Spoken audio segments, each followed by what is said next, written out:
Good morning. Ngasi thang numit ki card message yengminarase. Thang jase color ko ahambada color se purple ga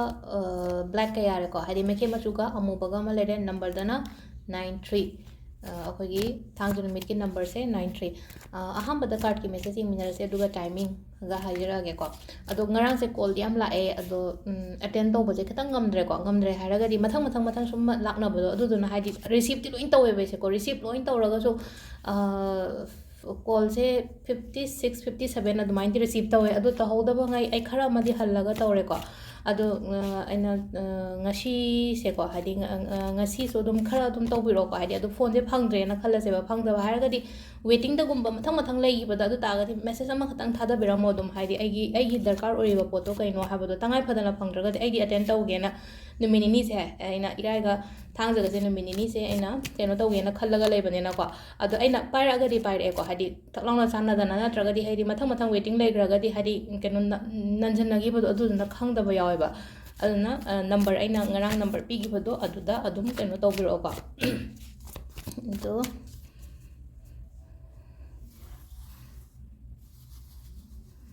तो सी अखोइना थांजे हेंदोखरे हायरगसु को थांजे हेंदोखरे हायरगसु अदुम केनो तौबिरकपा यागनि को अदुम message कुंबा कईगुंबा drop अदुम तौबिरकपा याय को सिदगी 3 card खतंग लौथोकजरगे नुति gi लौथोको अदुमाइना card number 1 2 3 को 1 2 3 सिदा लेरे अहांबगी अनिशुबा अहुमसुबा अहांबगी को हाय अहांबगी से सुम हजिक से ऐसे के हाइनी कहीं तौर को ऐसे सिचुएशन से याम फतरे खोतरे कायना पंखन खजन को अदुम बसु दुम खरा लेको अदुना हादि सिचुएशन तो अदु यामना फतब नते को हादि एंगोंदगी हेना वाबा मयाम सु लेरी को हायबगी अदुगी वाखन दोखन बियो हादि एंगोंदगी हेना वाबा हारगदी हजिक से वानै को मयाम यामना अदो आईदी कैसु यामना अदुगी फिबम अदुगी अदुमग यावनादी वाबा नते को अदुदुना हादि ओवर थिंकिंग तौदबा हायतारे अहांबगी से को अदुगा अनिशुबगी को अनिशुब कार्ड सिना को अइना खलंबगा ओइरकपसिना हादि अमुक हेना फबको मच बेटर हायतारे को अइना पोन मचा अमा पामे को पोन मचा अमा थबक मचा अमा करी अमा तवे थबक से हेना दुम कइनो म लाकपा अदुमाइना ओइना ओइरे को अदुगा अहुम सुबसिना को अहुम सुबसिना खतंग हादि यामना कइनो तौनो को हादि सिदा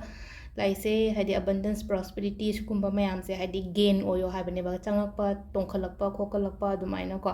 मूड खतंग नुंगाइना लेबियो को ngasi गन हायगा मोंदा नुंगाइना हादि केन मौना अदुमाइन तौरगा लेबिबा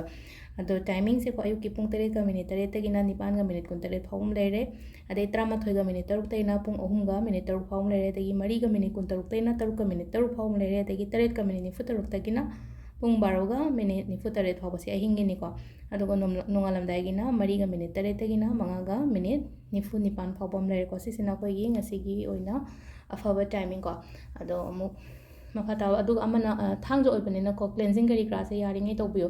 हादि सॉल्ट वाटर गुंबा सिनबो को अदुम मयाम अम लेने को हादि सॉल्ट वाटर हायगदि हादि तुम कतंग हापगा वाइरम तेथोपो को तोपा इरुजपदगा अदुइना खरा हापगो प अदुम मयाम से हादि थांगजा हायगदि लोइ लोइसलेना को नुमिचे लोइसलागा हादि संडे सिदि हादि युमदन एना ताना लेरदमनिना थांगजो नुमिचे त तौसु तौबियो को हादि थांगजे से नुमिचु फताउदि लौथोपा केनो तौबोइदि ख्वाइदगी कनब नुमित ओइना को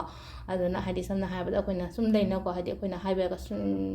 सुम फतब एनर्जी गुंबा थाजले खोचले काइना को वाखंदने को दुसु हादि मीना दुम थाजलकपसु यावगनि एनर्जी ने अद अइना हायबदो हादि अखोइगी अच्छा थाउसे सुमाइना खितंग सुमाइन तौरे को हादि सिदा खरगा तैरगा रब तौवन हायबदो को हादि असदा हाउसे थाउसे लौरे को थाउसे दुम हादि खुदुमिना तौरगा सिदा दुम तौरना को अदुगा जस्ट रब अदुगा रब तौरकान वाखंदा खलो को हादि सि पोसे एगी नते को नंग थारैबा मी दुजन नंग सादा हंजन जो दुम हायरो दुम हादि वाखंदा हाय तारको नंग तौरगा रब तौरगा सिसिमा तौबिबा याय को अदो अतै सैटरडे की लॉन्ग करपुर के कामै थातोपा खोक्तोपा अदुम मयाम दुम फॉलो तौबियो को आइना हायौद्रगा सुम हाय रेगुलर तौबंगै दुम खंगबिरंगनि को अदो सिदा लेरे खोगी ngasi gi oina card message ma'am thank you